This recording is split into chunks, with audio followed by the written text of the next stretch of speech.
নমস্কার বন্ধুরা, জ্যোৎস্নার রীতিকথায় আরেকটি নতুন পর্বে তোমাদের সকলকে স্বাগত জানাই। বন্ধুরা, আমরা তো সবাই জানি আগামী 22শে জুলাই শ্রাবণ মাসের প্রথম সোমবার। এই সোমবারে যদি সঠিক পদ্ধতিতে শিব পুজো না করা হয় তাহলে জীবনে নানা রকম সংকট আসতে পারে।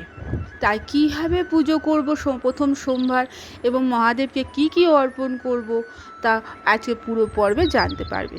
ভালো লাগলে অবশ্যই শেয়ার করে দিও, লাইক করে দিও, আর পাশে রাখা বেল আইকনটাকে প্রেস করে রেখো যাতে পরবর্তী ভিডিও নোটিফিকেশন সবার আগে তোমাদের কাছে পৌঁছে যেতে পারে।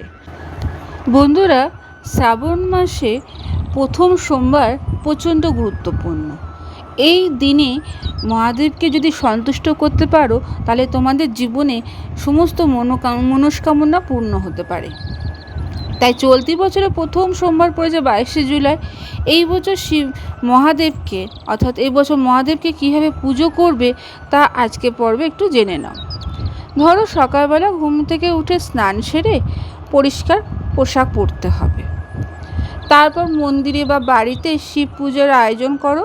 উপাদান হিসেবে রাখবে জল, দুধ, গঙ্গা জল, মধু, দই ও ঘি। যেহেতু শিব নিজেই জল, তাই শিবলিঙ্গকে জল ঢেলে পুজো করলেও বাবা ভোলেনাথ তুষ্ট হন।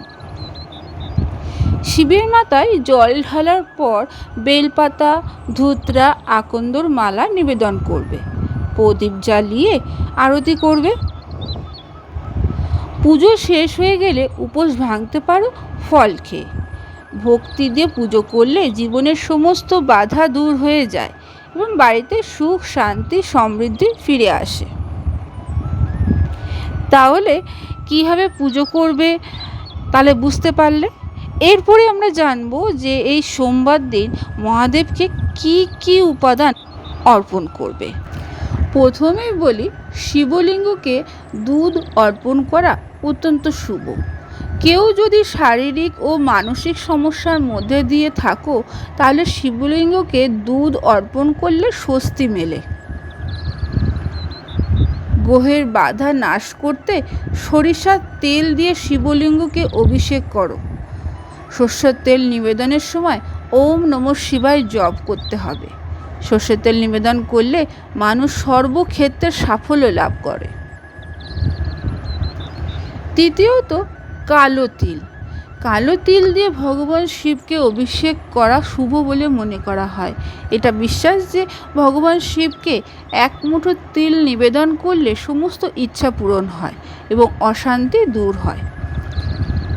তারপরে গঙ্গার জলে সামান্য মধু মিশিয়ে ভগবান শিবকে অভিষেক করলে তার জীবনে পজিটিভ এনার্জি আসে, সন্তান সুখ পাওয়া যেতে পারে, পারিবারিক সুখ শান্তি বজায় থাকে।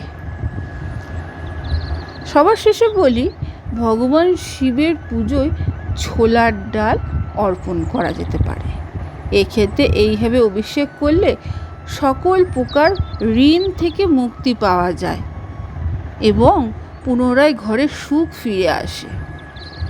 তাহলে বুঝতে পারছো শ্রাবণ মাসের প্রথম সোমবার কতটা গুরুত্বপূর্ণ, যে এই দিনে এই সব উপাদান দিয়ে যদি শিব পুজো করা যায় তাহলে জীবনে পথ প্রশস্ত হয়ে যায়। আজকের পর্বটি এখানে শেষ করলাম। আরেকটি পর্ব নিয়ে তোমাদের কাছে পরবর্তী সময় আবার হাজির হয়ে যাব। ততক্ষণ তোমরা ভালো থাকো, অপরকে ভালো রাখতে সাহায্য করো।